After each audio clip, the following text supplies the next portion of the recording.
Mahalo again, Kehau. It's such a privilege to have you here, Dr. Kēhaunani Abad. There's so many.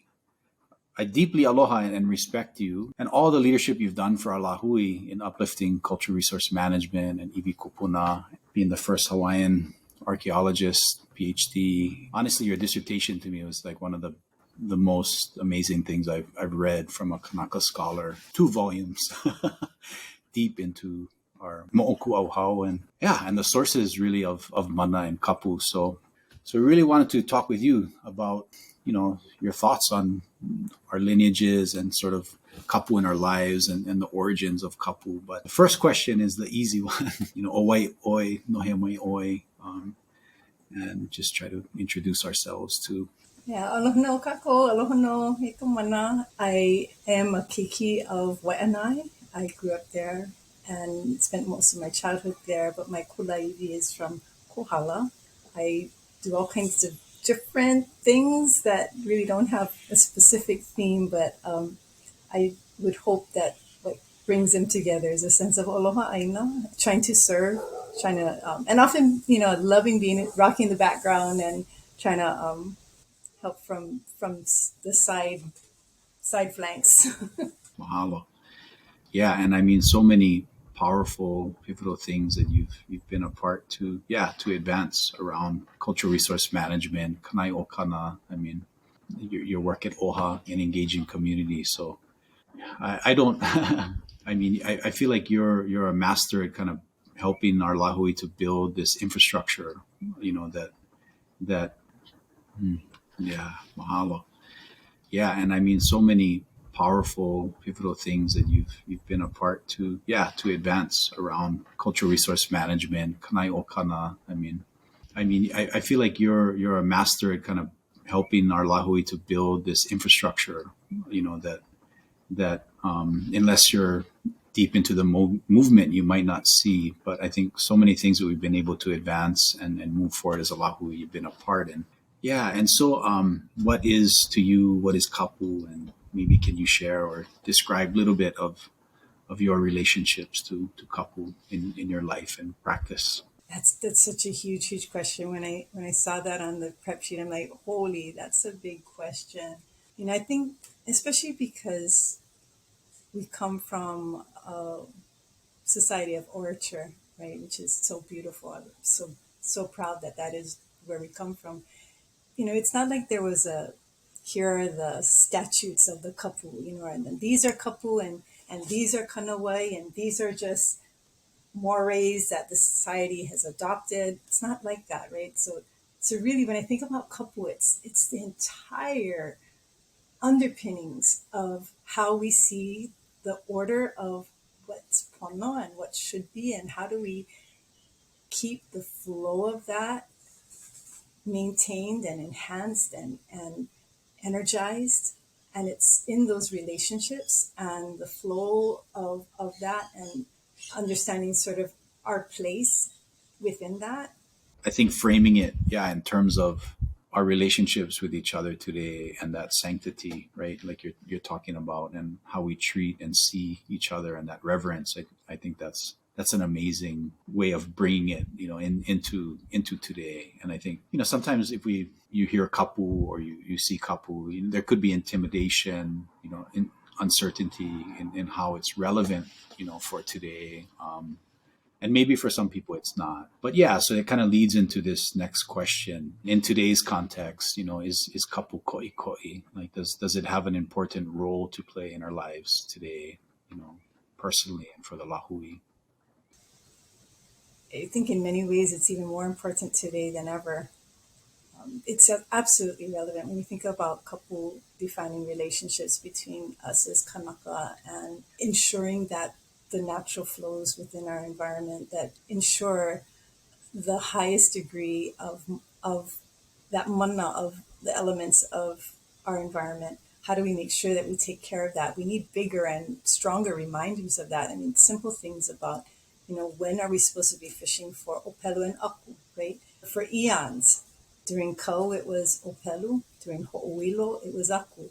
And you don't switch those because you're taking care of the spawning seasons. And, I'm sure Lawai'a continue to practice that. I mean, it's real. It's still followed. I mean, that's just a classic example, right, of understanding some of the basic relationships of how we conduct ourselves so that we can be in flow with what is the natural order of things. And that's necessary to ensure that, all these different fish species are being taken care of and fished at the right times. But, same thing with our cycles around planting, right?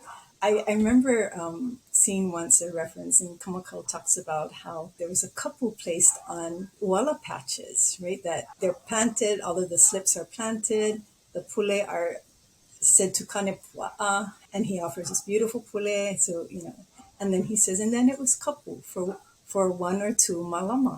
And then come back after that, and you're going to see that the pu'u are starting to reveal themselves, right? All of the uala, but and that's the way he put it. It was a couple. You couldn't throw stones in there. You couldn't trample it. It was just supposed to be left alone in its natural state. Let nature be nature. Let it do its thing. Let's not mess with it.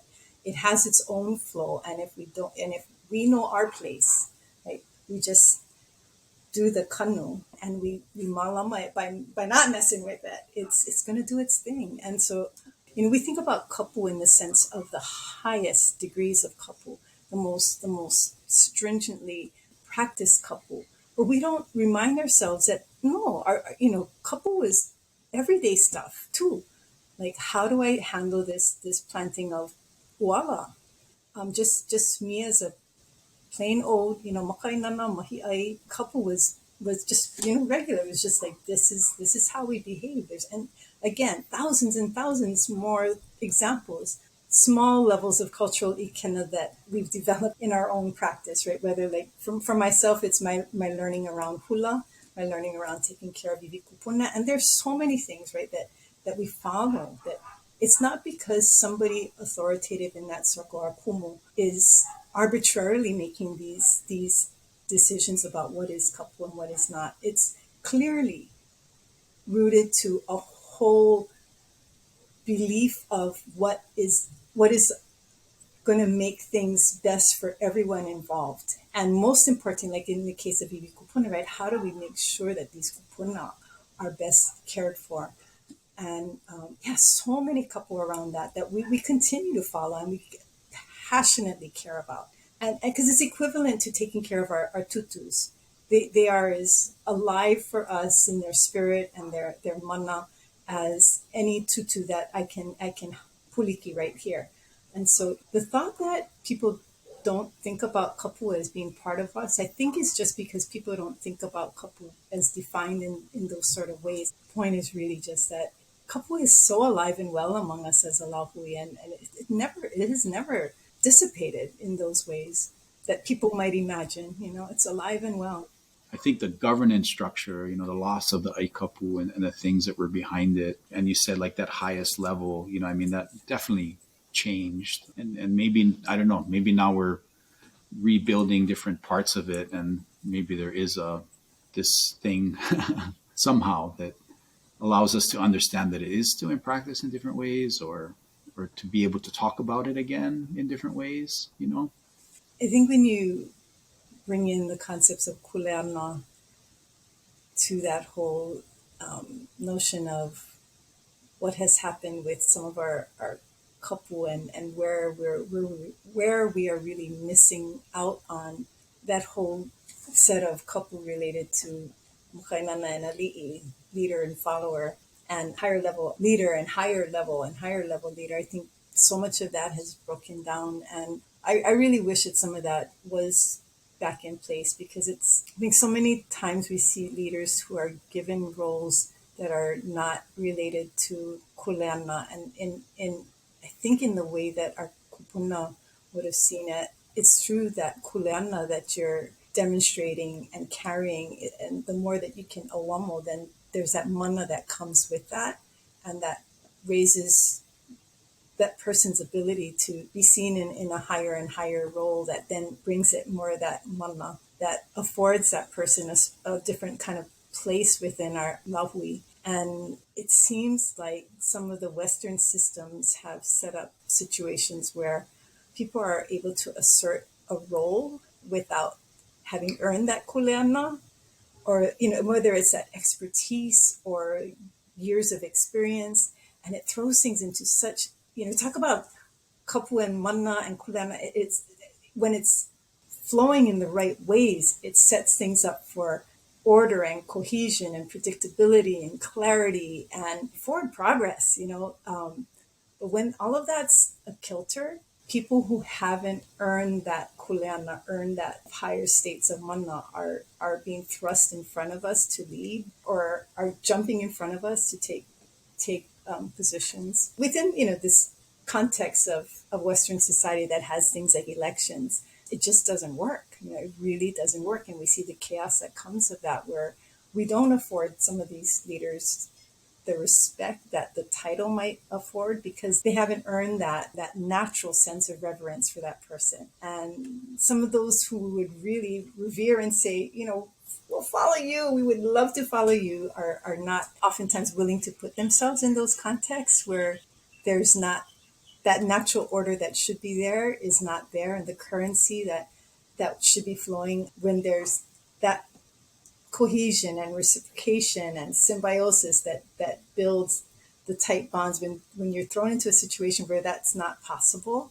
and there's that competition, you can see why our leaders some of our best leaders are not willing to jump into that fray. And so we have this sort of leadership void. I'm certainly not saying that all leaders who have jumped into that are succumbing to being pulled down by that craziness. There's some great leaders that we are so thankful are in there and doing wonderful things. But it's a hard thing to navigate, right, for a lot of our leaders. And then there are those other, I don't know, ukus that find their way in. That's like, My larger point is just that I think the kind of natural order that kapu and mana afforded our society in times past is no longer present. The natural consequences of those sort of behaviors don't seem to flow today, and there's a different set of consequences that come from being in a different cultural context.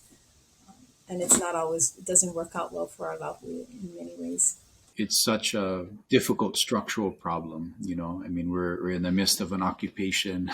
We definitely have these, like you said, we've had strong leaders, but within the system of governance and leadership in this structure, it gets so manipulated, I think, by the status quo and power. And then, like you also said, we have all these practices, and, the fact that halau have survived and existed, and what halau are doing today are just so amazing. My own tutu telling me stories of, fighting to stand up and dance at Kamehameha. And now, I just came from something, hearing our kids Oli and Komo and Kahea, and it's just like in a place, not for a performance, not for the cameras, to aloha that aina, and the Moʻolelo there. It shows that resilience of our people. I totally agree. But something is also a challenge. Yeah, these larger leadership things, and the lines to leadership are so, like you said, people can assume positions and titles, and that doesn't necessarily mean you've earned that kulana, and that respect of the lahui. Sort of an unfair question, but is that solvable? What do you, what do we do? Certainly there's no easy solution, and it's something that we've been working on for so long as a lahui in so many different ways on so many fronts. I look to some of the examples of stories of when there were bad chiefs, right? And we know the story of Hakau and Umi, and that's super kaulana. I want to highlight a different one, the story of Haka on Oahu and Ma'ili Kukahi. And, similarly, and I make a point of this because, it wasn't just a one single instance, or it wasn't the three bad Ka'u chiefs. There were other instances and other islands where people came together and ensured that those who were harming our lahui were removed. There was a sense of accountability on all of us to find good leaders and groom good leaders and ensure that they had pathways to become the next set of leaders. And that takes more than a village to make that happen, right? This might be a multi-generational plan, right? I look at the youth of our OPO today and I think, holy, they're going to make such better leaders than us. And how do we take just that fundamental story of Haka, where in that story, so he's not the greatest chief, and he actually holds up in Kumaipo, the Iuka in the Waianae Mountains, and he's fleeing there because he knows he's not maybe in good stead. But in the case of Haka, what's really cool is that even the guards there that were guarding that his stronghold, because they understood that he was such a terrible chief. And in this case, there's a specific example where Kamakau tells us that they weren't being fed. His own guards weren't being fed. And that's just so emblematic of so much, right? How is this leader treating me? Even if I'm in his inner circle, is the those who are in those kind of situations, yeah, huli koa, don't stay there. Don't stay there just because this person has authority and has a position. No, your role is to call it out. When you see that that person's not a good leader, call it out. And yeah, and so the story goes that Mo'olelo says that these guards just let in Ma'ilikukahi supporters, and it was a single person who was taken out that day. Haka. That was it. There wasn't even a battle. That there's that clarity of what is best for our people. And again, it's not like we're going to do that with a leader. It's what are the principles involved. If Haka is emblematic of the system that we are in, how do we collectively, and it might be like a 3-generation plan, take the roles that are needed to ensure that we can call out what the problem is. And that, like, problem solving 101, right? What is the problem? We gotta be more willing to put ourselves out there. I think so often there's such a fear factor that we don't put ourselves out there. And had people not said something in the mid 90s at Kamehameha, can you imagine where we would have been, right? And there's just so many other instances of times when people have stood up and said, "Hey, we gotta do something about this." But as soon as you realize that there's like, gosh, there's 2,000 more people around me who are saying the same thing. But it takes this, the first and the second follower, that whole concept. How do we do that and be a little braver? Yeah, and when we have that, that support, that shared kuleana, that if you do, there's going to be people there, and I think that that's something that can, help, and I think we're getting better at that as a lahui when we do see courageous actions and people taking risks. I mean, we've seen it on issues on Hawaii and the Mauna, and yeah, all across, I think, our islands, in ways that maybe it's definitely galvanized more people, at least I've heard from the generation above us, than they saw, in the movement. So something is, yeah. Yeah. No, I'm certainly not saying that we're not progressing, but I just sometimes, I guess I'm impatient by nature.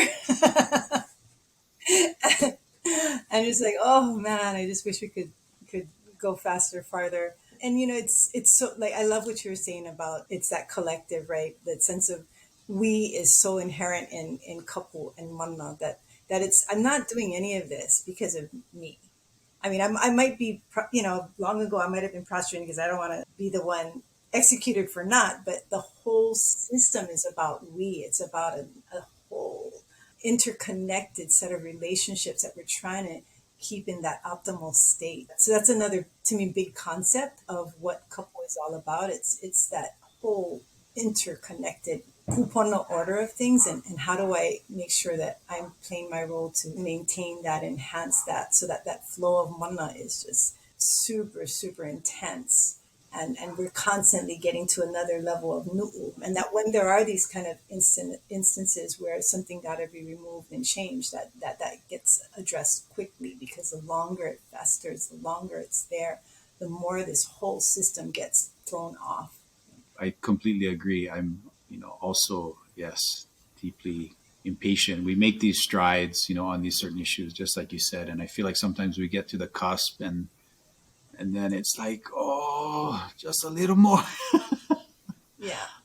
Yeah. So I totally agree. And it's because we're fighting so many fronts, right? There's so many the major shifts that tore out that main fabric of our culture and who we are. It's created so many battlefronts, so many places where Haka is leading, Mm. and Maili Kukahi is trying to, do his best to make things right. Yeah, and when it is, and we all get tired and exhausted, and at least for me, like when I'm getting exhausted and it's ups and downs, and you can feel overwhelmed, and sometimes you're fighting so hard on one thing, and then there's other big things coming, and how do you share that space and time, and I don't know. That's where sometimes like kapu or this kind of dedication and understanding of what you can commit and awamo. If you sort of have to transition out of a space or take a lesser role, have that thing continue in different facets. I mean, but I wonder in your life being successful in so these things, does kapu play a role for you in that? Do you think your understanding and at least your personal practice of kapu and these concepts, does it help you to be more successful? There's so many things that the team that I work with, we have our own set of couple, right, and how we do things. And I mean, a lot of it somebody else might call Lavena, but they're things that are so sacrosanct in what we do and how we do and what I would call them couple. But so there is that. But really, if I'm thinking about what's made things successful, I've been very fortunate. I've worked for entities that exist because there were wonderful chiefs who preserved the ability for them to continue to act as our chiefs even beyond their lifetimes. So, right now I work for Kamehameha Schools, and I think about the legacy that Kamehameha himself left in ensuring that there would be this strong kingdom and a unified kingdom. I think about how so much of what you wrote about and how our ali'i really preserved for us so much. And so you get to Pauahi, right? And she's able to really establish a bunch of kapu and kanawai that's been preserved or honored in the Western legal system, but of course it was a Hawaiian kingdom at the time, and it's still intact, right? As she's saying, here's what I want this land to do. I am the chiefess, and this is what I dictate. And to this day, these lands are feeding people in literal and figurative ways in so many instances, right? I think about how many of us have benefit from that hanai that she has provided. Kapu and mana and kuleana are so intertwined, right? What is my kuleana? When you fulfill that kuleana like Pauahi did, right? To ensure that she could feed her people as a chiefess, the mana comes, it's a natural consequence. She's not doing it for mana, but there's a natural consequence that comes, right? So her lifetime, she conducted herself in such a way that other chiefs thought, I know who I'm going to give my land to. I'm going to give it to Pauahi because I trust that she's going to do good things with it. And so she ends up with all of this land. But that's because of whatever they saw in her that she was doing. It was those kuleana that she was fulfilling as an ali'i. And so she had that mana. And what does she do with that mana? She ensures the most fundamental thing, right? I feed my people. And what is she feeding us through? Education. And that was her choice, right? This is what I really need to feed our people through. And so any of those successes that have happened, I think about those couple that have affected the work that the teams that I've been a part of have been able to do. It's really but for her hanai, that hanai'ia that is benefiting so many of us, right? And then there's that kuleana, right? So I'm getting fed, like, yes, she does pay a salary. Like, I'm going to bust my ass for her because she's my chiefess. I look to Kamehameha. He is my mo'i. Look to Lili'u. She is my mo'i wahine. These are the ali'i, we still love. So many of us are like, we work for them at 2 o'clock in the morning. I'm not working for a paycheck, right? I'm working because that's the natural order of things, right? These are the chiefs who feed me. And what is my kulana? Why are they feeding me? Because I have my hands are meant to do something. What are my hands meant to do? But so when you think about that sense of how does kapu live in the work that I do, I think about it more in that sense, right? That there are these sort of kuleana that have given others this mana, that have given them that ability to feed us. And what does that then mean for what we do with that ai that's provided? so rich, so much way, and in the way that you tell that story. So lucky we have you there, Kehao. So lucky, to have someone so committed and understanding of that kuleana and mission. Oh, he's proud, oh, he's proud. So that example really shows your ability to articulate it and then to live it, and how much it is a part of your practice, and how you see your relationship between the before and the after. For others, this upcoming generation, or people that aren't as connected to the movement and our system and structures, or to halal or ava'a, or where they might begin to develop this awareness and their practice and their own self-discipline. How would someone develop or cultivate sort of an appreciation or an understanding of kapu in their own lives? I love that you emphasize just in that question that sense of culture practice, right? That where you dive into a culture practice, whether it's learning more Moʻolelo and using it, because through that you're going to see there's so much that becomes clear, right? The more years I stay in hula, the more I understand why we do certain things, right? And you see the order, and when you see that order, then you see the clarity of why it is that you're being asked to do certain things certain ways, why it is that we conduct ourselves certain ways in certain places, and then the meaning of those pula and those oli, those mele, like it starts all becoming so much more radiant, right? Like in your mind, like, and then all those connections, like, oh, I didn't see that before, but now that I know this other thing, now I see this other connection. And then this network just starts filling in and filling in. And the more I understand, the more I realize how little I understand and how much more there is out there in all that our kupuna left for us, right? And so yeah, dive into any culture practice, because in that culture practice, you're going to see, and it is this set of rules and all, but it all makes so much sense, right? The more that you understand why this is always done this way, right? Because there's a sense of manna that's being preserved in some way, enhanced in some way, maintained, so that there's more flourishing. And that's really, and you'll see that in so many places. It's awesome. But yeah, I think it's so important to help our lahui find ways to find their own practice and sense of commitment and dedication and that rigor behind it. And then the we part. I think that's so powerful when you not just see or understand, but you really feel that we part. This is a part of a lineage. It's a part of a connected to something before, and you're thinking about the after, and yourself a part of that mo'o.